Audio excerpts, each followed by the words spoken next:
जय जय श्री राधा वल्लभ श्री हरिवंश। आगे का चरित्र। परम पूज्य प्रातः स्मरणीय श्री राधा वल्लभ शरण जी महाराज श्री दंडवती बाबा जी महाराज का जन्म विक्रम संवत 1981 सन 1924 के कार्तिक मास की शुक्ल द्वादशी को जम्मू कश्मीर के कठुआ जिले में हुआ था।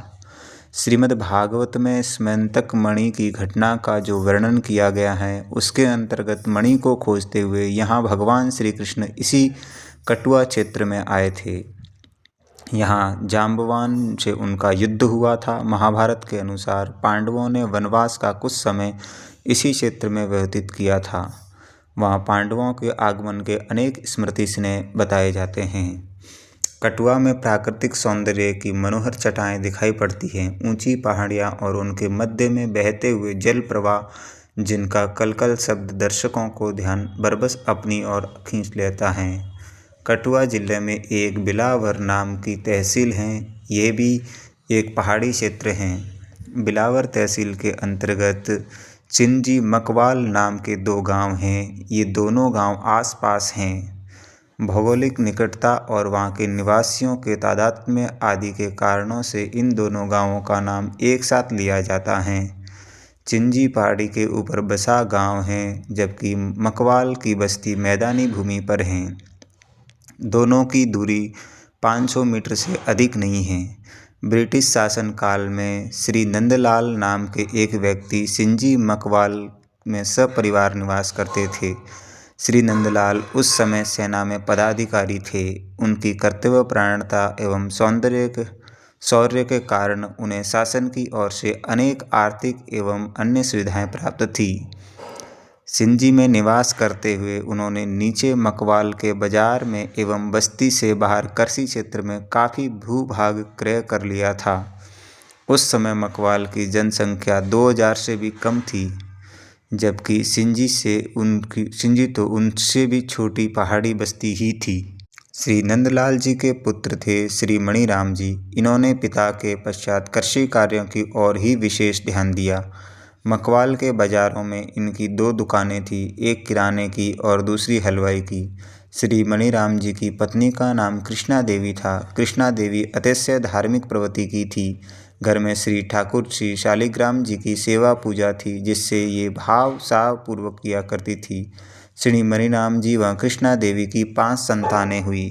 सबसे बड़ी लड़की धनदेई थी। इसके पश्चात 4 पुत्र क्रमशः गणपति, गोविंद, रत्नचंद और ईश्वर दत्त हुए थे।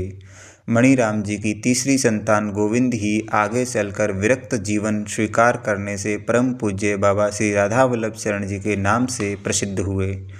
गोविंद जी बचपन से ही धर्मपरायण एवं असंग प्रकृति के थे। बाल्यकाल में इनका ध्यान खेल कूद में कम ही रहता था। घर वाले जो काम बता देते उसे वे तत्परतापूर्वक कर दिया करते थे, किंतु मन से वे व्यवहार प्रपंच से उखड़े उखड़े रहते थे। गोविंद के नेत्र प्राय ऐसे प्रतीत होते थे मानो वे किसी को खोज रहे हो। अनंत आकाश, ऊंची नीची पहाड़ियाँ, वृक्ष लताओं से आच्छादित वन प्रदेश तथा सरोवर, झरने आदि जलाशय, इन सब स्थानों में गोविंद की वह खोज जारी रहती थी जिसे वे प्राप्त करना चाहते थे। किसी खोज रहे गोविंद के नेत्र किन किन मार्गों से खोजते हुए अत्यंत गोविंद ने उस तत्व को किस रूप में प्राप्त किया, यही गोविंद की जीवन गाथा है जिसको आज हम सुनेंगे। गोविंद का पैर में गोंद लगाकर गरीब बच्चों के लिए पैसे एकत्र करना। गोविंद जब 5-7 वर्ष के थे तब के एक प्रसंग से उनकी करुणा और उपकार करने की वृत्ति का पता चलता है। उनके पिता की एक दुकान मकवाल बस्ती में थी। उन दिनों छोटे स्तर के कारोबार में लेने देने का प्रमुख आधार प्राय सिक्के ही हुआ करते थे। ये बात सन 1930 के आसपास की है। उस समय 4 आने, 8 आने अथवा 1 रुपये के सिक्के से ही एक सामान्य व्यक्ति अपनी ज़रूरत का कुछ सामान खरीद लेता था। सिक्कों के इस प्रचुर व्यवहार से दुकान में एक खास स्थल पर प्राय ये सिक्के बिखरे हुए से पड़े रहते थे। गोविंद ने उन दोनों प्राथमिक पाठशाला में पढ़ना प्रारंभ कर दिया था। उनके विद्यालय में बड़ी संख्या में गरीब परिवार के बच्चे भी पढ़ते थे। उन गरीब बच्चों को अपने माता पिता के हाथ से खर्चे के लिए प्राय कुछ प्राप्त नहीं होता था, इसलिए वे विद्यालय के बाहर बेचे जा रहे नमकीन अथवा मीठे व्यंजनों को नहीं खरीद पाते थे। गोविंद बालपन से ही दयालु प्रकृति के थे। उनसे गरीब बच्चों की ये स्थिति देखी नहीं जाती थी। वे चाहते थे कि मैं उन सहपाठियों को किसी रूप में सहयोग करूं। इसके लिए उन्होंने एक युक्ति निकाली। विद्यालय के पश्चात वे घर से भोजन आदि करके अपने पिता की दुकान पर चले जाते। वहाँ वे अपनी बाल सुलभ श्रेष्ठताओं द्वारा खेल कूद करते रहते। इसी बीच मौका देखकर वे अपने पैरों के तलवों में दुकान पर उपलब्ध गाढ़ा गोंद लगा लिया करते थे। ये कार्य वे सावधानी के साथ करते, जिससे उनके पिता आदि को पता नहीं चलता। पैरों के तलवों में गोंद लगा होने से इधर उधर चलने के समय वहाँ पड़े हुए सिक्के उनके तलवे में चिपक जाते, जिन्हें वे बाद में सबकी नज़र से बचाकर पैरों से छुड़ा लेते और अपने पास इकट्ठे कर लेते। इन सिक्कों को वे अगले दिन विद्यालय में अपने उन गरीब सहपाठियों को बांट देते।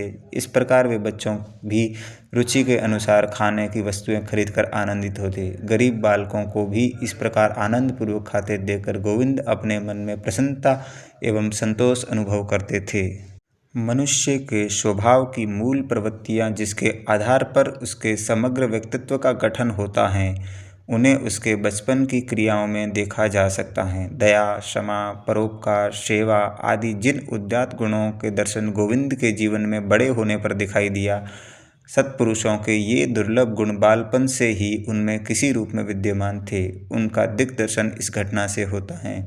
बाल्यकाल से ही गोविंद में अनेक सद्गुण विद्यमान थे। दया, क्षमा, शांति, पर दुखकारता, परोपकारता, समता, वितरागता, त्याग, तप और तितिक्षा जैसे दुर्लभ गुणों को एकत्र समावेश उनमें दिखाई देता था। जय जय श्री हरिवंश।